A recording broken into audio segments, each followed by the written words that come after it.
honorable président de séance, honorables députés et estimés collègues, ma famille parlementaire. Cela fait maintenant quelques semaines que notre auguste chambre est propulsée au cœur de l'actualité politique de notre pays. Contre ma volonté, l'attention s'est focalisée sur ma modeste personne. Dans l'exercice de leur liberté, certains, ici ou à l'extérieur, ont multiplié à mon endroit critiques acerbes et attaques violentes, largement médiatisées.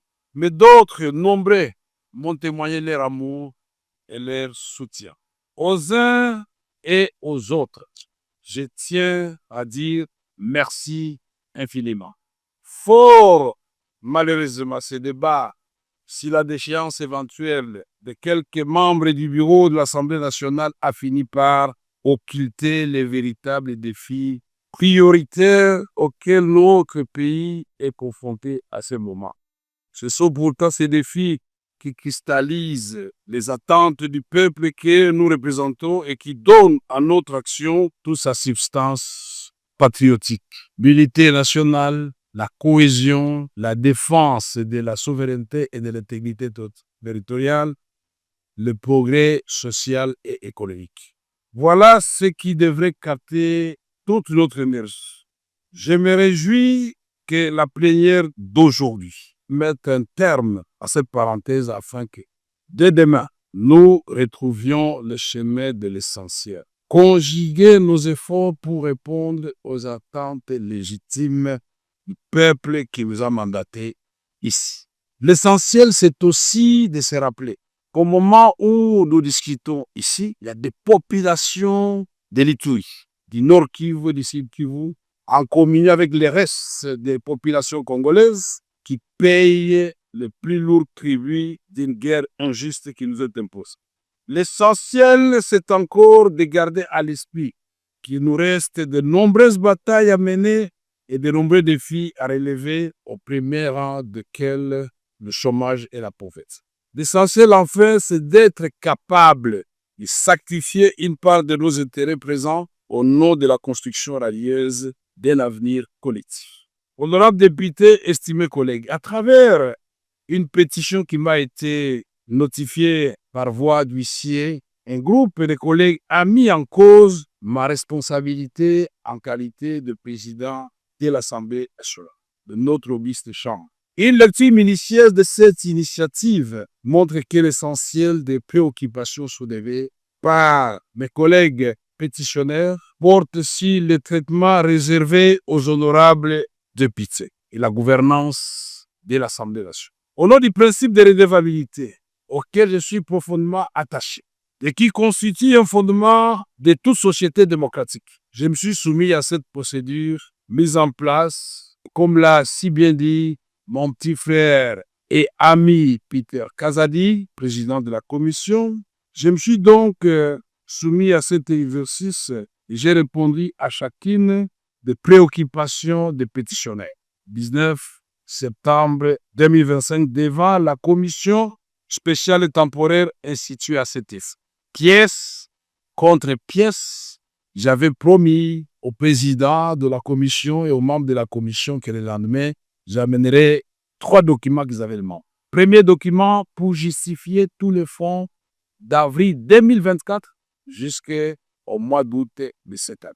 Deuxième document, les règles générales pour la sortie de fonds. Et troisième document, c'était de preuve que cela a été fait comme cela. Ces documents ont été remis au président séance tenante devant le membre de la commission. Au terme de l'article 31 du règlement intérieur de notre chambre, la responsabilité d'un membre du bureau, y compris celle du président, ne peut être mise en cause que par l'initiative exclusive des députés nationaux. C'est-à-dire que le quorum de recevabilité lié au nombre de signatures ne peut être apprécié qu'à condition que la qualité de chaque signataire soit indiscutablement établie. Dans les cas contraires, par bon sens et par droit, l'initiative est frappée d'irrégularité et ne saurait produire aucun effet. Or, dans le cas présent, comme je l'ai relevé devant la commission, la pétition sous examen est entachée d'irrégularité. Le cas le plus flagrant réside dans le fait qu'elle n'est pas l'œuvre exclusive des députés nationaux. Honorables députés, estimés collègues, mieux que quiconque, porté par la conviction et l'amour de la patrie, j'ai activement œuvré à l'avènement d'une alternance pacifique dans notre pays et en faveur de son Excellence, M. Félix Tshisekedi Tshilombo, président de la République et chef de l'État. Aujourd'hui, je me réjouis de constater que nombreux de ceux qui nous ont rejoints et ont épousé cette conviction que nous étions si peu à partager à son temps, celle d'une refondation de notre État autour du président Félix Antoine Tshisekedi Tshilombo. J'ai consacré l'essentiel de ma vie à la recherche de la consolidation de la paix, ainsi qu'à l'amélioration des conditions de vie de notre population. Je voudrais vous rassurer, je ne suis animé ni de colère, ni de ressentiment envers qui que ce soit. Mon cœur est trop étroit pour s'encombrer avec de tels fardeaux. Il s'emploie à entretenir l'amour fraternel et à cultiver les vertus du pardon. Honorables députés, estimés collègues, le vote attendu ici, quels qu'en soient les résultats, porterait immanquablement un coup dur aux acquis auxquels j'ai contribué moi-même et que nous sommes tous appelés à préserver.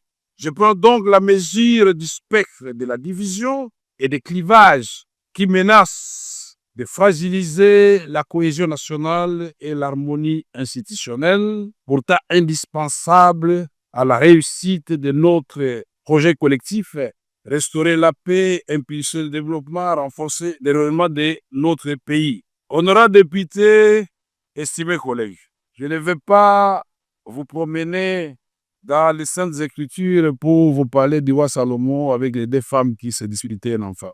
Je respecte la ligne tracée par le président, mais nous avions beaucoup à dire avant de lui dire au revoir.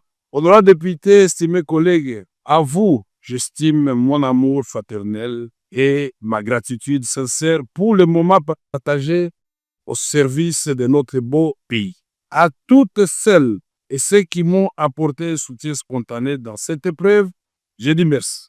Aucun mot n'est assez fort pour exprimer ma reconnaissance. Sachez que vous pouvez toujours compter sur moi.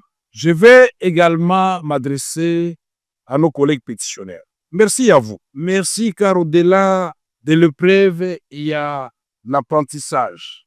Chers frères et sœurs, ce qui nous unit est infiniment plus fort que ce qui nous divise. À votre démarche démocratique, j'ai apporté des réponses précises devant la commission spéciale et temporaire. Je n'ai aucun doute que notre lanterne à nous tous a été éclairée.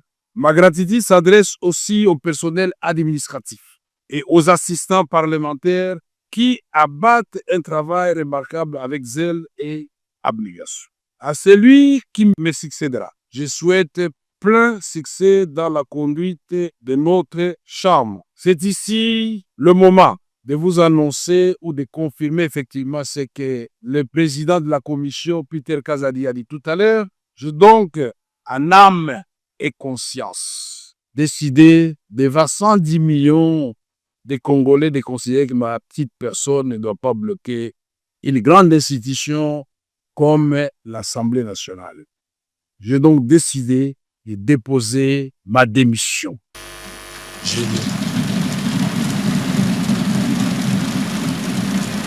Que l'Éternel, Dieu des armées, miséricordieux, accorde la sagesse, la force nécessaire à celui qui va me succéder. Pour relever ce grand défi, je vous invite, vous tous, à lui apporter tout votre soutien.